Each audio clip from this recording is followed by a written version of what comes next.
नमस्कार साथियों, हम लेकर आए हैं मेवाड़ का इतिहास पार्ट 2। देखिए दोस्तों, इस प्रकार हमने आपको मेवाड़ के जो पार्ट फर्स्ट है उसको आपको यहाँ पर दे दिया गया था। पहली वीडियो हमारी मेवाड़ का पार्ट फर्स्ट था, उसके बाद पार्ट द्वितीय है, राजस्थान का एकीकरण है और सारी वीडियोज हम बना चुके हैं, जिस पर आपको राजस्थानी भाषा एवं साहित्य का मोस्ट जो क्वेश्चन हैं, एक भी क्वेश्चन बाहर नहीं जाने वाला है।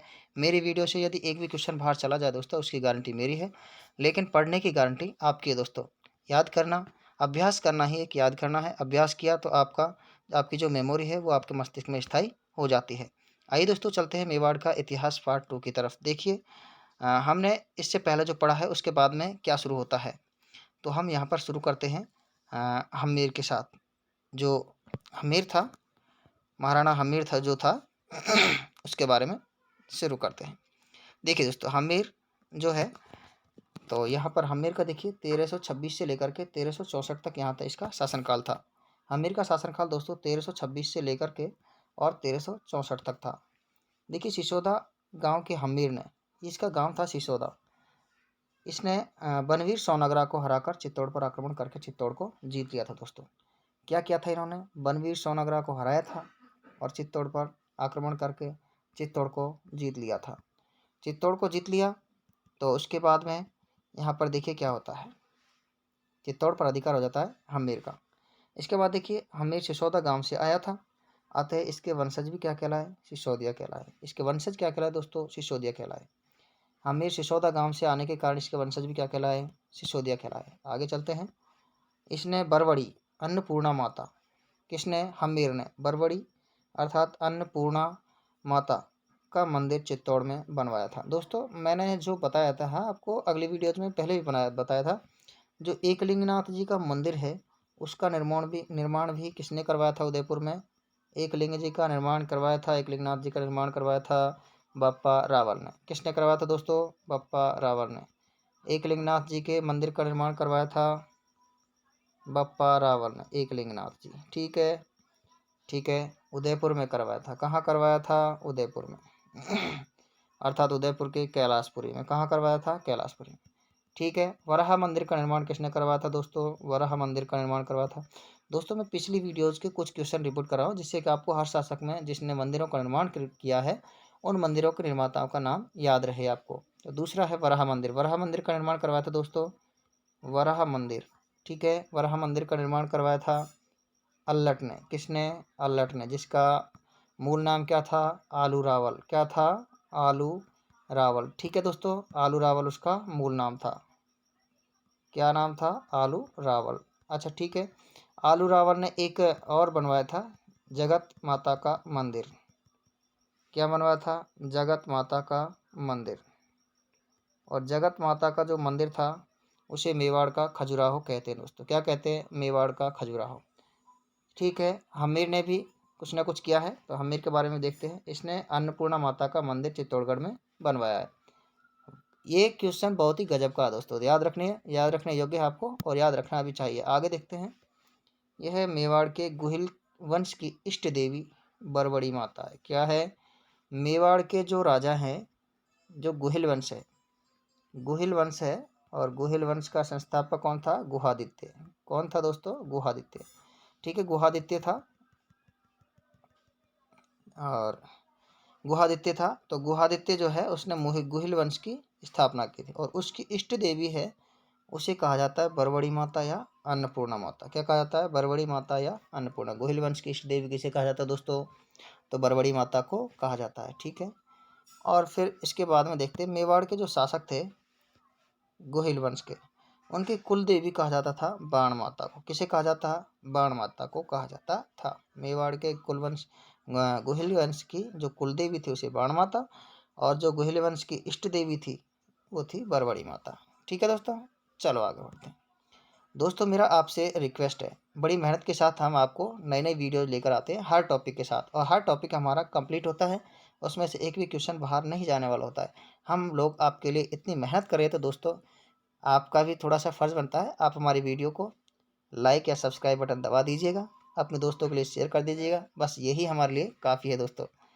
तो बने रहिएगा हमारे सिद्धार्थ ई लर्निंग चैनल के साथ, और आगे बढ़ते हैं, देखिए वीडियोज़।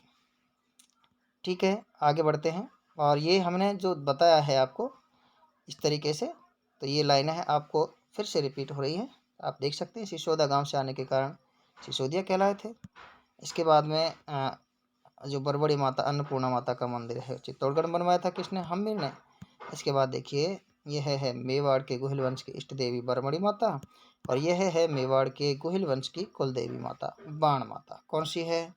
बाण माता है कुल देवी। कौन सी माता है? बाण माता। आगे चलते हैं, अब देखते हैं दोस्तों कीर्ति स्तंभ जो प्रशस्ति है उसमें हम्मीर को विषम घाटी पंचानन कहा गया है। क्या कहा गया है दोस्तों? विषम घाटी पंचानन कहा गया है, जिसे मैंने यहाँ पर रेड किया हुआ है। दोस्तों हर एक इम्पोर्टेंट जो टॉपिक है, इम्पोर्टेंट जो पॉइंट है उसको मैंने पहले ही रेड कर दिया है दोस्तों, जिससे कि आपकी नज़र सबसे पहले उस पर बनी रहे। तो यहाँ पर जो हम्मीर है, तो हम्मीर को यहाँ पर विषम घाटी पंचानन कहा गया है। इसका मतलब क्या होता है दोस्तों अर्थात विकट युद्धों में सिंह के समान दिखाई देने वाला, विकट युद्धों में सिंह के समान दिखाई देने वाला विषम घाटी पंचानन किसकी उपाधि थी? तो ये कीर्ति स्तंभ में हम्मीर प्रशस्ति की थी। किसकी थी? हम्मीर प्रशस्ति। ध्यान रखिए दोस्तों, प्रश्न बड़े ही लाजवाब होंगे यहाँ से। रसिक प्रिया में इसे क्या कहा गया है? हम्मीर को रसिक प्रिया में क्या कहा गया है दोस्तों? एक वीरीय राजा बताया गया है। आगे देखिए दोस्तों, हम्मीर को मेवाड़ का उद्धारक कहते हैं। ध्यान रखना, मेवाड़ का उद्धारक किसे कहा जाता है? हम्मीर को कहा जाता है, इसे प्रथम उद्धारक कहा जाता है। क्या कहा जाता है? प्रथम। आगे देखिए द्वितीय उद्धारक किसे कहा जाता है? तो मेवाड़ का द्वितीय उद्धारक है वो भामाशाह है। कौन है दोस्तों? भामाशाह। द्वितीय उद्धारक भामाशाह है। और प्रथम उद्धारक, मेवाड़ का प्रथम उद्धारक हम्मीर को कहा जाता है। किसे कहा जाता है? हम्मीर को। दोस्तों एक बार कमेंट कर दीजिएगा कि वीडियो आपको कैसी लगी। यदि इसमें से कुछ क्वेश्चन आपके रह गए हैं तो हम उन क्वेश्चनों की पूर्ति करेंगे, लेकिन हमने वीडियो ही इस प्रकार बनाई है कि इसमें आपके जो इतिहास है मेवाड़ का इतिहास, उसमें से एक भी क्वेश्चन बाहर नहीं जाए, इस प्रकार से हमने वीडियोस बनाई हर शासक के साथ। देखिए दोस्तों आगे आता है राणा लक्ष्य सिंह। राणा लक्ष्य सिंह जिसे राणा लाखा भी कहते हैं, इसका शासन 1382 से लेकर 1421 ईस्वी तक है। इसके समय में एक बड़ी ही महत्वपूर्ण घटना हुई थी राणा लखा के समय में, जो जावर को मैंने पहले ही रेड किया है दोस्तों, जावर है वहाँ पर चांदी एवं सीसा की खान निकली थी।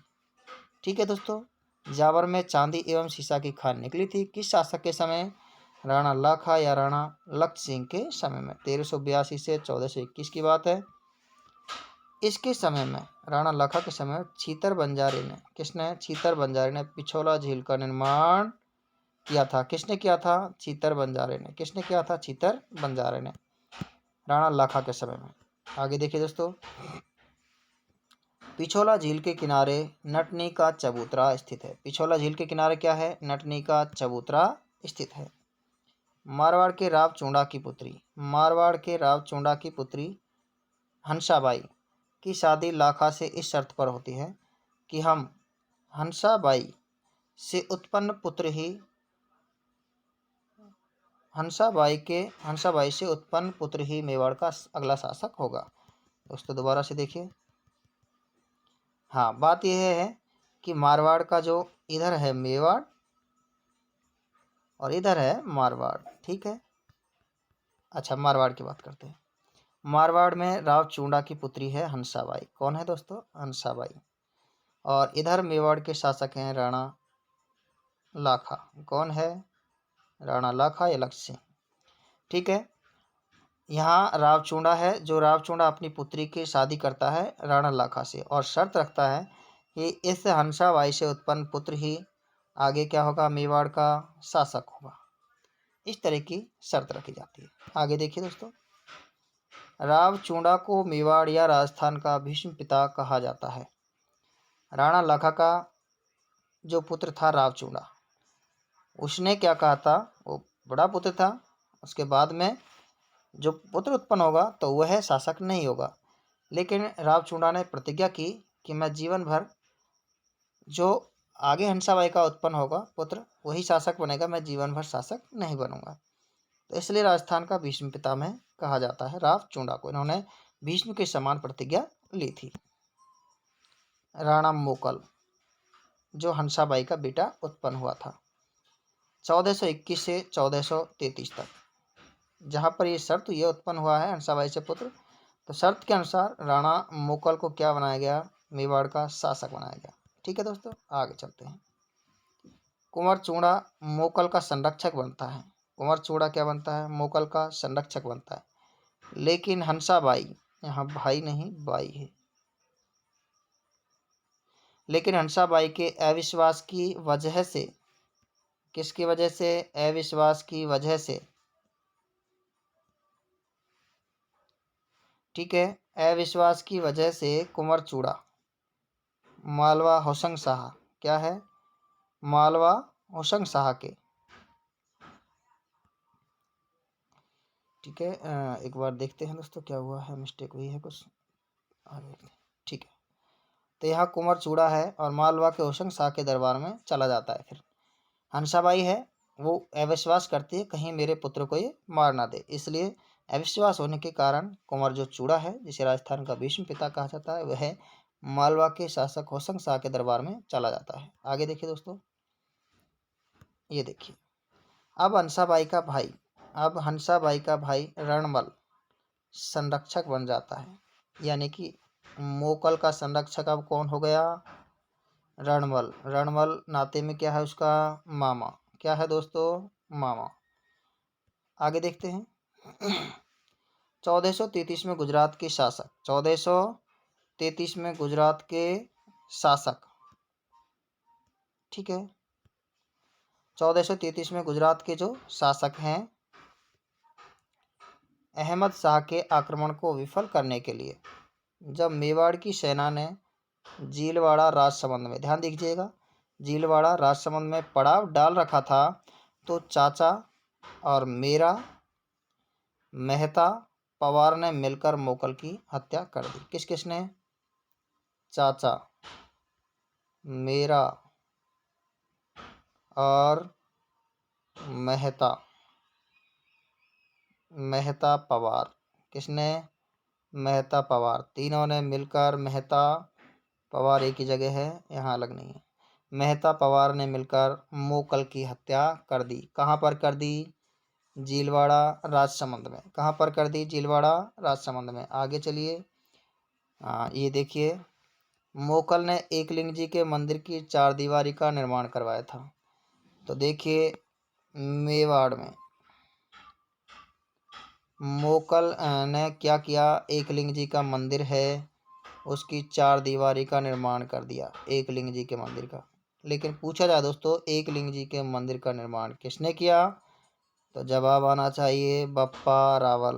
कौन आना चाहिए, बप्पा रावल ने। कहाँ पर, कैलाशपुरी उदयपुर में। ठीक है, अच्छा आगे देखिए, राणा मोकल ने द्वारकाधीश का मंदिर का निर्माण भी करवाया था, द्वारकाधीश मंदिर का निर्माण भी करवाया था। आगे देखिए, मोकल ने भोज परमार द्वारा बनवाया गया त्रिभुवन नारायण मंदिर का जीर्णोद्धार करवाया, जिसे वर्तमान में मोकल का समिदेश्वर मंदिर के नाम से जाना जाता है। चित्तौड़गढ़ में जो समिदेश्वर मंदिर है दोस्तों, वो पहले त्रिभुवन नारायण मंदिर था, तो मोकल ने उसका जीर्णोद्धार करवाया, जिसे अब वर्तमान में मोकल का समिदेश्वर मंदिर कहा जाता है, मोकल का समिदेश्वर मंदिर कहा जाता है। इस तरीके से आगे चलते हैं दोस्तों। राणा कुंभा का शुरुआत होती है, राणा कुंभा की 1433 से 1468 तक। किसके बाद, राणा मोकल के बाद। कुंभा ने रणमल की सहायता से अपने पिता मोकल के हत्या का बदला लिया। राणा कुंभा ने रणमल की सहायता से, ठीक है, रणमल की सहायता से अपने पिता मोकल के हत्या का बदला लिया। रणमल कौन हो गया अब, ये उसके पिता का क्या था, मामा। ठीक है, हाँ, तो अब यहाँ पर इन्होंने क्या लिया है, कुंभा ने उस रणमल की सहायता से अपने पिता मोकल की हत्या का बदला लिया है। ठीक है दोस्तों, आगे देखते हैं। मेवाड़ दरबार में रणमल का प्रभाव बढ़ गया था, मेवाड़ के दरबार में रणमल का प्रभाव बढ़ गया था। उसने सिसोदिया के नेता राघव देव चूड़ा, राघव देव चूड़ा का भाई था, उस जो मालवा गया था, उसकी हत्या करवा दी थी। रणमल जो था, ठीक है, उस रणमल का जो प्रभाव बढ़ गया था, तो उसने जो सिसोदिया का नेता था राघव देव, जो चूड़ा का क्या था, भाई था, जो मालवा चला गया था चूड़ा, तो उसकी हत्या करवा दी। ठीक है, आगे देखते हैं। हंसाबाई ने चूड़ा को फिर वापस बुलाया तथा भारमली और रणमल की प्रेमिका जो थी उसकी सहायता से रणमल की क्या करवा दी, हत्या करवा दी। हंसाबाई ने अपने ही भाई की हत्या करवा दी, किससे, चूड़ा से। किससे करवाई, चूड़ा से। चूड़ा को क्यों वापस बुलाया, क्योंकि उसने जो सिसोदिया का जो नेता था राघव देव, जो चूड़ा का ही भाई था, उसकी हत्या कर दी थी। आगे बढ़ते हैं। इस समय रणमल का बेटा जोधा भी वहां मौजूद था दोस्तों, जो भागकर काहुनी गांव, यहाँ याद रखना आपका, देखिए यहाँ पर याद रखने का आपका निर्णय अच्छा होना चाहिए क्योंकि काहुनी गांव है, ये कई बार पूछा गया है। बीकानेर में शरण लेता है। तो ये प्रश्न होता है कि रणमल की जब मृत्यु हुई थी तो उस समय जोधा वह मौजूद था, लेकिन जोधा वहां से भागकर कहाँ शरण लेता है, तो दोस्तों वो लेता है काहुनी गांव, बीकानेर में। आगे चलते हैं। 1453 में कुंभा और जोधा के बीच आवल बावल की संधि हुई। 1453 में आवल बावल की संधि कब हुई, 1453 में। कब हुई दोस्तों, आवल बावल की संधि हुई 1453 में। आवल बावल याद रखना किस किस के बीच हुई, कुंभा और जोधा के बीच। आगे देखिए। मुझे बताइएगा दोस्तों, वीडियो में कोई प्रश्न छूट भी रहा है क्या, आपका यदि कोई प्रश्न आता है तो क्या इसमें जवाब मिलेगा या नहीं। बिल्कुल मिलेगा दोस्तों, क्योंकि वीडियो ही ऐसी बनाई जा रही है जो आपके लायक हों, आपके हर एग्जाम की दृष्टि से। राजस्थान की लेवल की जो भर्तियां हैं उनमें सभी में आपके काम आने वाले हों। देखिए, इस संधि में, आवल बावल की संधि में जोधा को मंडोर दे दिया गया और इस संधि में जोधा की पुत्री श्रृंगार कंवर की शादी कुंभा के पुत्र रायमल के साथ तय हुई। ठीक है, एक तरफ कुंभा है, ठीक है, और एक तरफ कुंभा का क्या है, पुत्र है। एक तरफ कुंभा है और एक तरफ कौन है, जोधा। कुंभा का पुत्र है रायमल और जोधा की जो पुत्री है वो है श्रृंगार कंवर। दोनों की क्या हो जाती है, शादी हो जाती है। जोधा को मंडोर दिया गया था। अब होता है सारंगपुर का युद्ध 1437 ईस्वी में। सारंगपुर का युद्ध कब होता है, 1437 में। आवल बावल की संधि कब हुई, 1453 में। ठीक है दोस्तों। अच्छा, आगे देखते हैं। कुंभा और महमूद खिलजी जो मालवा का शासक था, एमपी। सारंगपुर का युद्ध किस किस के बीच में हुआ, कुंभा और महमूद खिलजी के बीच में। आगे देखिए। कारण क्या था, महमूद खिलजी ने मोकल के हत्यारों को शरण दी थी। इस युद्ध में कुंभा जीत गया, खिलजी को बंदी बना लिया गया तथा इस जीत की याद में विजय स्तंभ का निर्माण किया गया। कुंभा और महमूद खिलजी के बीच में युद्ध हुआ था, सारंगपुर का युद्ध। कब हुआ था, 1437 ईस्वी में। 1437 में जो युद्ध हुआ था दोस्तों, उस युद्ध के उस युद्ध की विजय के उपलक्ष्य में ही कुंभा ने विजय स्तंभ का निर्माण करवाया था। आगे देखिए दोस्तों। ये रहा ये रहा चांपानेर की संधि। चांपानेर की संधि को देखिए, ये हुई थी 1456 में दोस्तों। चांपानेर की संधि कब हुई थी, 1456 में। आवल बावल की संधि कब हुई थी, 1453 में। ठीक है, हाँ बिल्कुल ठीक है। अगर पीछे देखना चाहें तो पीछे भी देख सकते हैं। ये देखिए पीछे क्या है। सारंगपुर का युद्ध कब हुआ, 1437 में। आवल बावल की संधि कब हुई, 1453 में। ठीक है, ठीक है, आगे बढ़ते हैं। चांपानेर की संधि कब हुई, 1456 में। ठीक है, हाँ दोस्तों आगे देखते हैं। किस किस के बीच में हुई थी, कुतुबुद्दीन शाह और महमूद खिलजी एक तरफ थे और कुंभा एक तरफ था। कुतुबुद्दीन शाह और महमूद खिलजी दोनों ने निर्णय किया कि कुंभा को हरा देते हैं और उसके राज्य को आपस में आधा आधा बांट लेते हैं। ठीक है, आगे चलते हैं। 1457 में। कब, 1457 में। बदनौर, जगह देख लीजिए, बदनौर है, कहाँ पर है, भीलवाड़ा में। कुंभा ने इन दोनों की संयुक्त सेना को पराजित कर दिया, दोनों की संयुक्त सेना को हरा दिया। ठीक है। आगे देखिए। कुंभा की सांस्कृतिक उपलब्धियां क्या है, कुंभा की सांस्कृतिक उपलब्धियां। कुंभा की सांस्कृतिक उपलब्धियां देखिए दोस्तों क्या क्या है।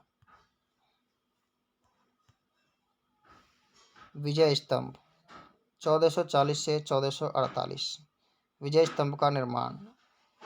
सारंगपुर युद्ध में जीत की याद में चित्तौड़गढ़ के किले में विजय स्तंभ का निर्माण किया गया। सारंगपुर का युद्ध हुआ 1437 ईस्वी में। कब हुआ? 1437 ईस्वी में। ठीक है, आगे देखिए। अन्य नाम कीर्ति स्तंभ का क्या है? कुंभा की कीर्ति को बढ़ाने वाला। क्या है? कुंभा की कीर्ति को बढ़ाने वाला। और क्या है? विष्णु ध्वज। क्या है? विष्णु ध्वज ध्वज और गरुड़ ध्वज। विष्णु ध्वज, गरुड़ ध्वज, कुंभा की कीर्ति को बढ़ाने वाला विजय स्तंभ। और कहा जाता है मूर्तियों का अजायब घर। क्या कहा जाता है? मूर्तियों का अजायब घर भी कहा जाता है। आगे देखिए। विजय स्तंभ को भारतीय मूर्ति कला का विश्वकोश कहा जाता है। भारतीय मूर्ति कला का क्या कहा जाता है? विश्वकोश। यह 9 मंजिला इमारत है। कैसी है? 9 मंजिला इमारत है। इसकी लंबाई और चौड़ाई की बात करते हैं तो लंबाई 122 फीट है, चौड़ाई 30 फीट है। सीढ़ियों सहित इसकी लंबाई है 156 फीट। टोटल कितनी है? 156। 9 मंजिला इमारत है। इसका वास्तुकार कौन है? जेता, जो पिता है, और पूंजा, पोमा और नापा, ये इसके 3 पुत्र हैं। इन सभी ने मिलकर के इसका निर्माण किया था।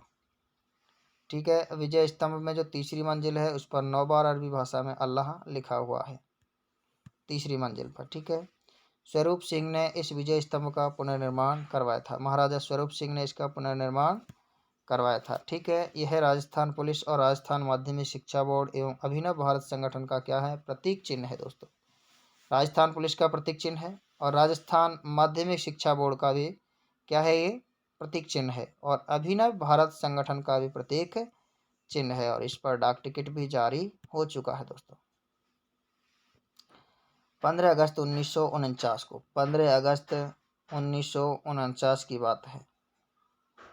ठीक है, 15 अगस्त 1949 को इस पर भारत सरकार ने 1 रुपये का डाक टिकट जारी किया और यह राजस्थान की प्रथम इमारत है जिस पर डाक टिकट जारी हुआ है। ठीक है दोस्तों, डाक टिकट जारी हुआ है। इस पर कीर्ति स्तंभ प्रशस्ति उत्पन्न हुई है जिसके रचयिता कवि अत्रि एवं महेश हैं। निर्माण तो किया जेता और इसके पुत्र हैं पूंजा, पोमा और नापा। ठीक है, ये इसके पुत्र हैं, इन्होंने तो निर्माण किया है, लेकिन इस पर जो कीर्ति है, जो कुंभा का जो युद्धों का और उसके विषय में जो वर्णन किया है वो किया है अत्रि एवं महेश ने। ठीक है, आगे देखिए। जेम्स टोड ने विजय स्तंभ की तुलना कुतुब मीनार से की है। कहाँ से, किससे की है? कुतुब मीनार से। जेम्स टोड ने विजय स्तंभ की तुलना की है कुतुब मीनार से।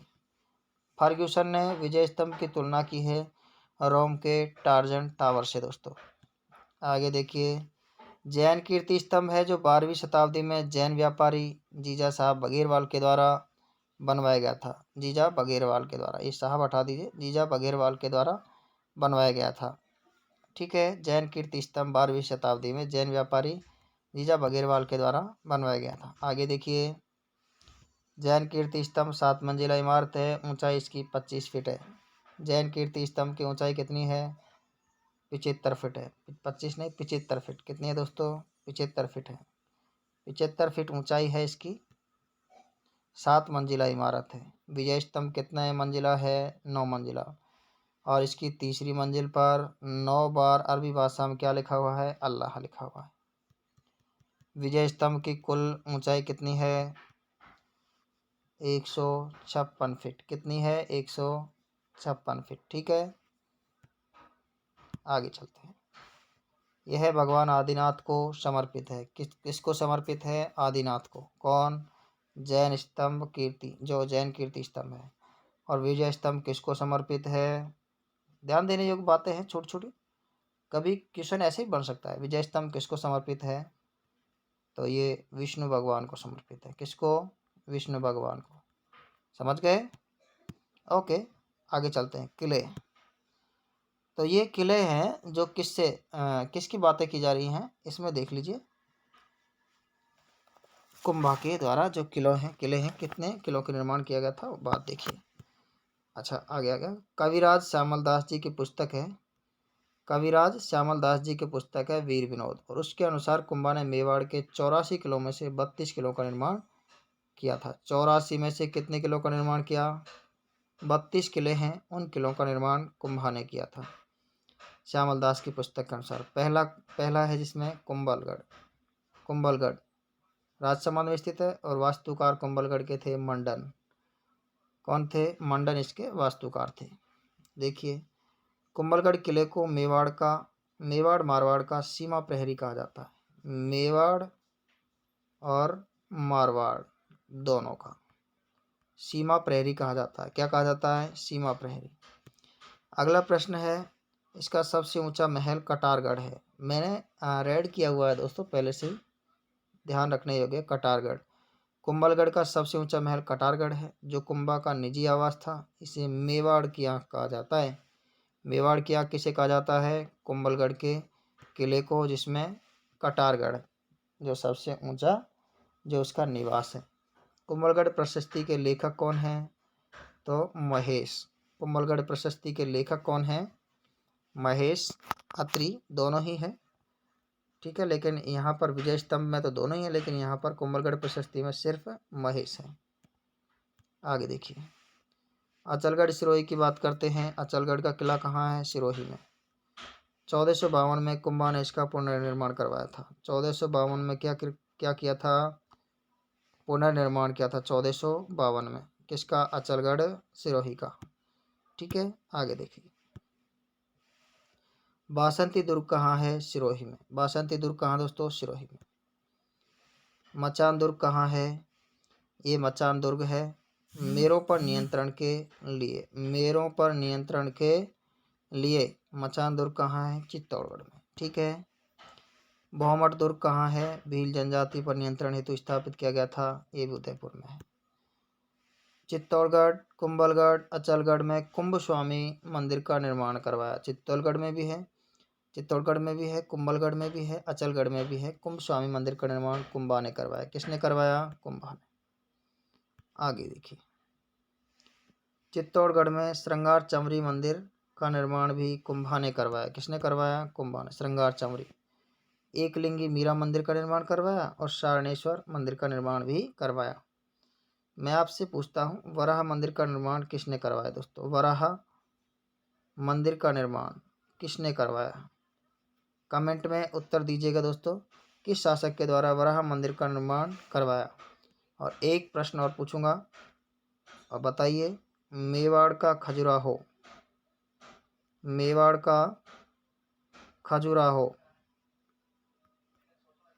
मेवाड़ का खजुराहो किस मंदिर को कहा जाता है?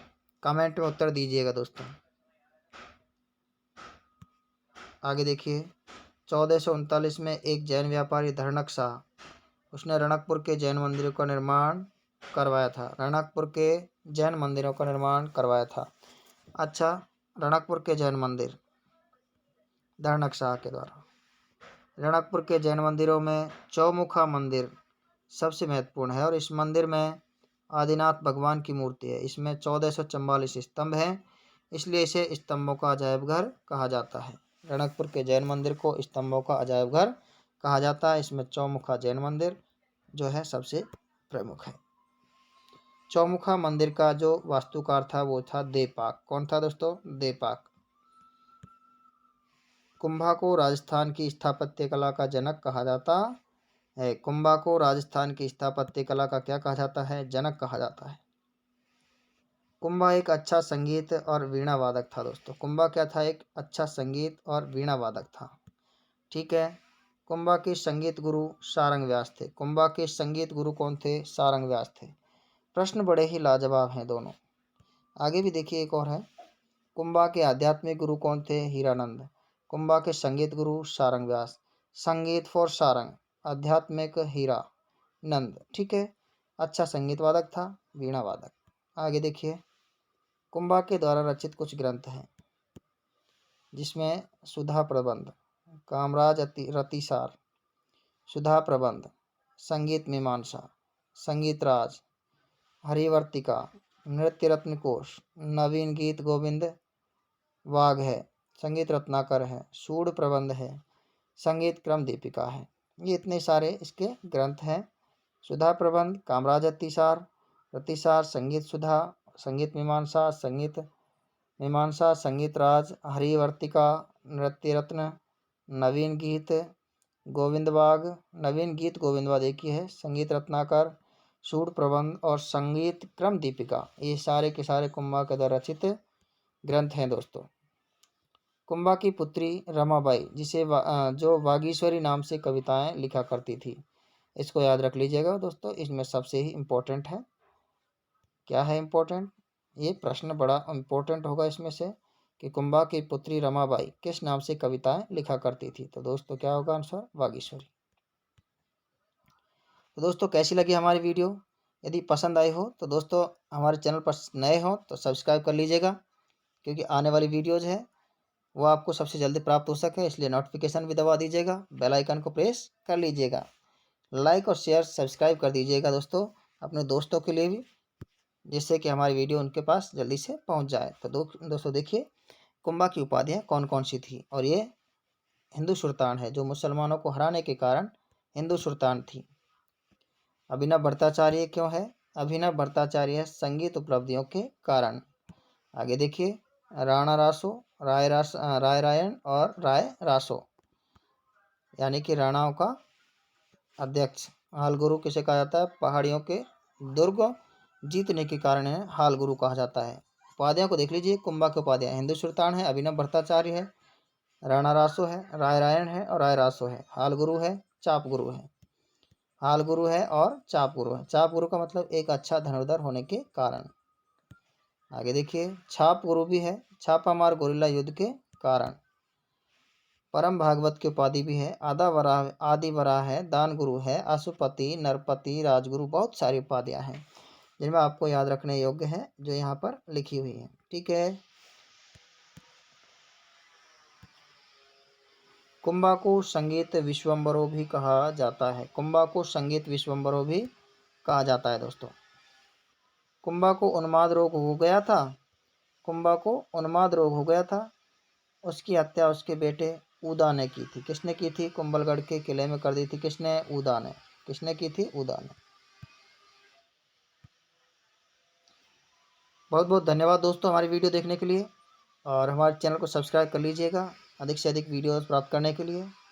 और बस यही कहना चाहूँगा कि वीडियो में दोस्तों बहुत ही मेहनत की है, आपको अच्छी लगी हो तो सब्सक्राइब कर लीजिएगा, अपने दोस्तों के लिए शेयर कर दीजिएगा, और नीचे कमेंट बॉक्स में दे दीजिएगा उत्तर कि आपने किस प्रकार वीडियो में कोई कमी देखी है। Thank you.